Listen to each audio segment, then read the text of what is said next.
this won't be when we can go on holidays under the sea.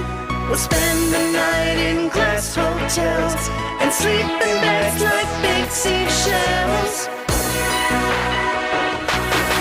In the summer of 2079, what will we do at holiday time?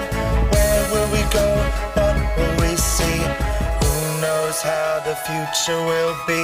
In the summer of 2079, what will we do at holiday time? Where will we go? What will we see?